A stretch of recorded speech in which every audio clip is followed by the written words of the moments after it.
eee, paparan tentang bagaimana kita memperlakukan sampah ini. Jadi tadi kalau kita simpulkan dari apa yang disampaikan Bu Eni tadi kan ada 2 poin penting ya Pak ya, untuk penanganan sampah itu. Yang pertama adalah pemilahannya, yang kedua adalah pengurangan. Ya, pengurangannya bagaimana? Tadi dicontohkan pengurangan kan mengurangi timbulan ya Pak ya, mengurangi timbulan sampah. Tadi dicontohkan apa Mbak Eni tadi dengan apa ya? Misalkan makan dengan mengambil porsi yang secukupnya gitu. Jadi supaya tidak menghasilkan sampah tadi. Kan kasihan Bu, nomor 2 setelah sedunia ya, setelah Cina yang penghasil sampah secara umum, terus nomor 2 lagi setelah Arab Saudi untuk sisa makanan. Berarti kan mubazir ya Pak. Kan mubazir kan nggak boleh, temannya setan kan. Jadi itu Bapak Ibu sekalian. Baik, sebelum sesinya kejadian, saya ingin pertajam lagi Pak, karena mohon maaf, mestinya sosialisasi ini diikuti oleh OPD terkait Pak. Dalam hal ini adalah Dinas Lingkungan Hidup Kabupaten Gresik, karena beliaunya dari DLH sedang mendampingi Pak Bupati ke Bawean, jadi berhalangan hadir. Jadi kami sampaikan sepintas saja mungkin materi dari DLH. Jadi kalau tadi kita berhitung tentang tadi sampah hasilkan dan gimana memperolehnya, itu yang itu sudah ada kebijakan Pak dari pemerintah Kabupaten Gresik nomor 3 tahun 2021 tentang pengurangan plastik sekali pakai atau disingkat PSP gitu kalau nggak salah di perdanya itu.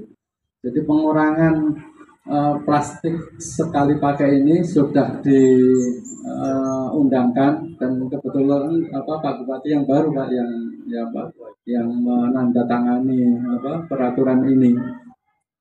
Yang tadi dicontohkan diharapkan kalau belanja sudah harus bawa kantong sendiri dari rumah dan seterusnya. Cuman kita kelemahnya itu dalam penegakannya Pak. Jadi belum bisa seperti Surabaya, belum bisa seperti Jogja. Kalau Jogja, Bapak Ibu kalau rekreasi ke Beringharjo, beli batik atau beli apa, itu kan pasti kantongnya kan pakai kertas ya, pakai back paper itu. Tidak kita temui lagi pakai plastik, jadi pakai kertas. Apalagi yang jajanan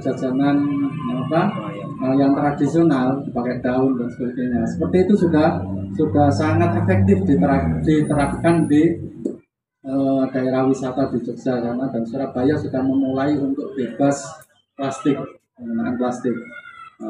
Kita sudah mencontoh itunya dengan penerapan perda itu. Lah kemarin kami ditanya Pak di kelurahan kemarin Karangpo ya, sanksinya apa? Kebetulan saya belum melihat sanksinya kemarin itu. Saya hafalnya itu atau perda tentang air limbah domestik yang kalau tidak punya tangki septik yang kedap dendanya 50.000. Ternyata sama di persampahan juga gitu. Kalau tidak membuang sampah di tempat yang semestinya itu juga mestinya ada denda di situ. Tapi yang dikedepankan adalah insentif dan disinsentif. Nah ini kami mungkin istilahnya memberikan keluh kepada Pak Lurah ya, karena tadi kelihatannya di sini kan sudah memilah sampah, tempatnya yang masih belum memenuhi, karena tadi mendapatkan lahan dari KIG lahannya saja, tapi tempatnya kontainernya belum. Nah, mungkin belum masuk untuk mengajukan ke pemerintah daerah Pak, ke DLH, dan nanti ditembuskan ke Bapeda supaya mendapatkan insentif untuk pembangunan sarana itu, karena kami bergeraknya hanya non teknisnya saja Pak di kegiatan non fisik. Fisiknya ada di PT Reciki yang nanti akan membangun mesinnya tadi.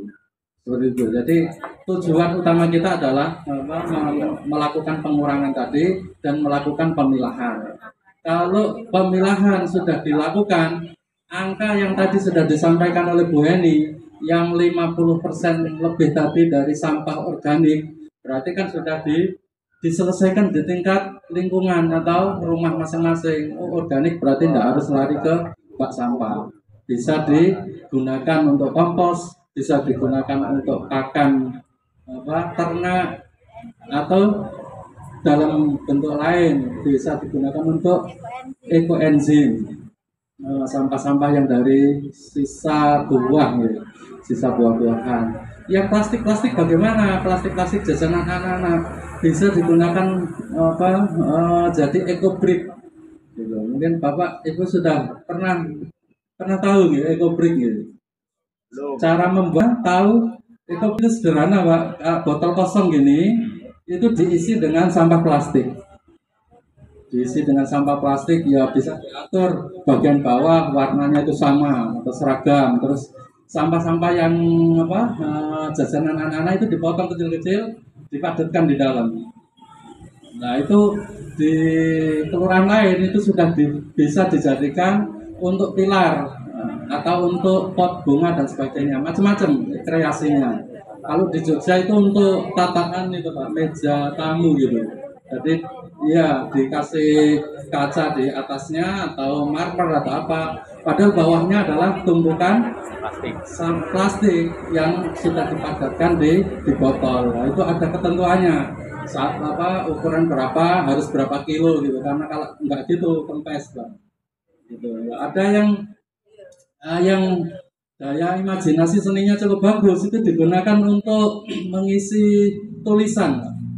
Jadi misalkan selamat datang di desa Yosowilangun gitu, dibikinkan kerangkanya, terus diisi dengan ini ekobrik ini banyak sekali, sehingga apa? Mengurangi timbulan juga kan gitu ya Pak. Ya itu seperti itu mekanisme penanganan sampah yang sederhana yang bisa dilakukan, sehingga sampah yang masuk ke TPA itu menjadi turun seperti apa yang diharapkan oleh Pak Lurah tadi, bahwa kader lingkungan kalau sampahnya tidak berkurang berarti kurang berhasil. Targetnya kabupaten juga seperti itu Pak. Dengan adanya perda ini diharapkan timbulan sampah itu akan semakin turun. Karena sekarang ini per bulan ini Pak, data terakhir itu sampah yang masuk ke TPA itu sudah lebih dari 200 ton per hari. Ini angka yang kami masukkan masih 196. Beberapa waktu lalu kami ke TPA tanya ke petugas, itu sudah 200 ton per hari. Padahal prediksinya di slide berikutnya. Prediksinya yang grafik terus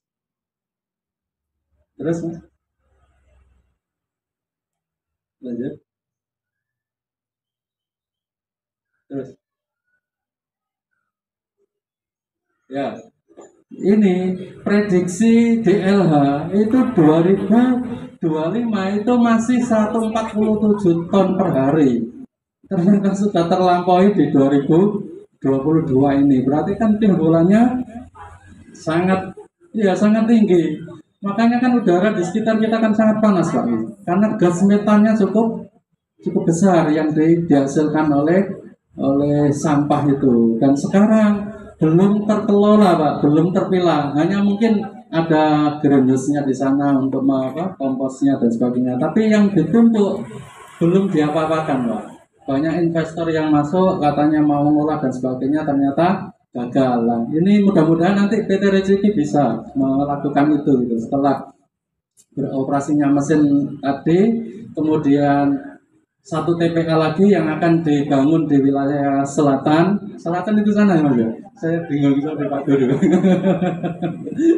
Di wilayahnya Pak Guru nah, itu ada TPST lagi di sana yang mekanik juga, sehingga residu itu dibawa ke sana. Di sini akan menormalisasi itunya, sampah yang lama akan diurai lagi. Dengan begitu umur TPA akan menjadi lebih panjang, karena kita benar-benar ngeri Bu. Kita se-Indonesia saja sudah nomor 2 sedunia. Di Gresik tidak punya TPA yang yang punya lahannya lahan pemerintah sendiri. Itu masih lahannya iya PT Semen gitu. Coba kalau Semen tahu-tahu pimpinan direksinya ganti Gresik, bikin TPA sendiri lahannya mau saya pakai, mau dibuang kemana Pak? Nah, ya. Makanya Nyen Sewu, kemarin itu ada yang tanda kutip itu masih berpikir yang penting saya sudah membuang sampah di tempatnya, kalau mau dibawa kemana urusan mula. Kan sama dengan video tadi ya Pak ya, yang ibu membuang sampah di pinggir jalan atau pinggir sungai. Yang penting rumah saya bersih loh. Tidak seperti itu. Kita harus bergerak bersama, baik pemerintah ataupun masyarakat.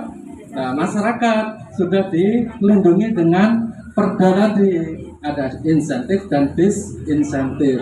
Kalau disinsentifnya saya rasa mungkin itu hanya sekedar pembinaan saja, administratif dan sebagainya, tidak mungkin didenda 50 juta Pak.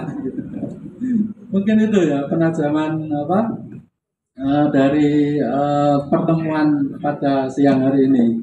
Nah, ini kita berbagi waktu dengan tim Pegadian.